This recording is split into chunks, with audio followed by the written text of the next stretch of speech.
আসসালামু আলাইকুম, welcome to Tasim home টাইনওয়াল ফ্যামিলি। আমি মনপুরাতে যে আপনাদের জন্য বেশ কয়েকটা ভিডিও আমি আপলোড করছি, তারই একটা হলো নদীর ট্যাংরা মাছ এবং চেয়া মাছ। অলরেডি আমি ট্যাংরা মাছটা দেখিয়েছি, আজকে আমি চেয়া মাছটা দেখাবো ইনশাল্লাহ। এখানে মাছগুলি কুটি বেছে পরিষ্কার করে নিয়ে নেওয়া হবে। আমি তারপর থেকে রান্নার রেসিপিতে চলে যাব ইনশাল্লাহ। মাছগুলি ভিতরে যে তেলটা হয়, কলিজাটা, সেটি আগে এই দেশের লোকরা দিয়ে দেয়। তবে ওটা যখন তেল বের হয়ে যায় দেন ওরা অন্য তেল ইউজ করে। আমিও সেইভাবেই রান্নাটা করছি।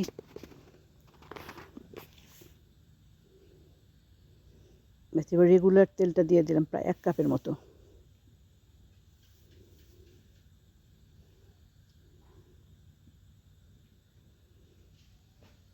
এবার তেলটা ভিতরে আমি প্রায় 1 কাপের মতো পেঁয়াজ কুচি অ্যাড করে দিলাম।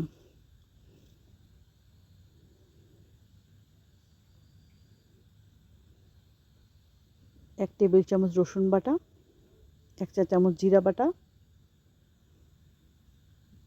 1 টেবিল চামচ আদা বাটা আমি অ্যাড করে দিলাম। সামান্য পানি দিয়ে দিলাম, যেহেতু আমি গুঁড়া মশলা দিব, এখন মশলাটা পুড়ে যেতে পারে। 2 চা চামচ মরিচের গুঁড়া, 1.5 চা চামচ হলুদের গুঁড়া আর 1 চা চামচ ধনিয়ার গুঁড়া।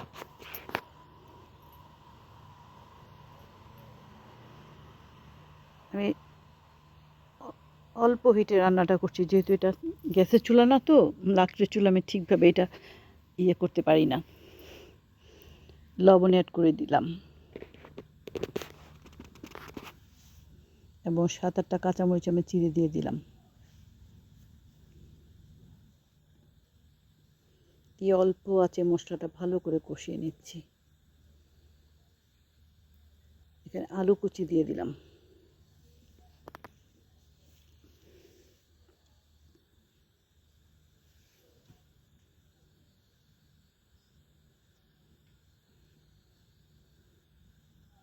এবং ঝোলের পানি দিয়ে দিলাম আলুটা বয়েল হয়ে যাওয়ার জন্য। লাকড়ির চূড়া ম্যানেজ করা সো টাফ। বাড়ানো কমানোর কোনো সিস্টেম নাই। লাকড়ি একবার বের করো, একবার ঢোকাও। এবার আমি মাছগুলি অ্যাড করে দিলাম। এখানে প্রায় 2 কেজি মাছ, কিন্তু কুটে বাছার পর একেবারে কম হয়ে যায়। ছোট মাছের একটা ভালো করে ঝোল, আলু আর ঝোলের সাথে আমি মিশিয়ে দিলাম। আর এটা একটু ঝোলঝুলি হবে, খুব একটা শুকনো আমি করব না। এবং 2টা টমেটো আমি অ্যাড করে দিলাম।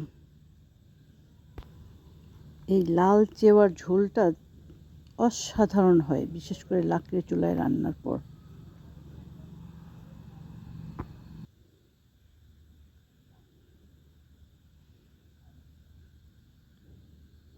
কিছু ফেলনা যায় না, মাথাগুলো আবার মচমচা হলুদ মরিচ দিয়ে মেখে ভেজে নিব, আবার সবাই সেটাও খায়। আমি ধনেপাতা কুচি অ্যাড করে দিলাম।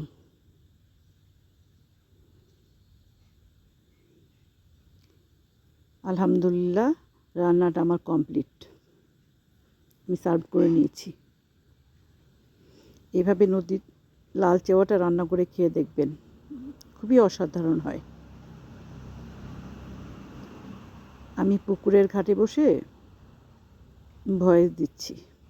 সবাই সুস্থ থাকেন, ভালো থাকেন, হেফাজতে থাকেন। আমিন।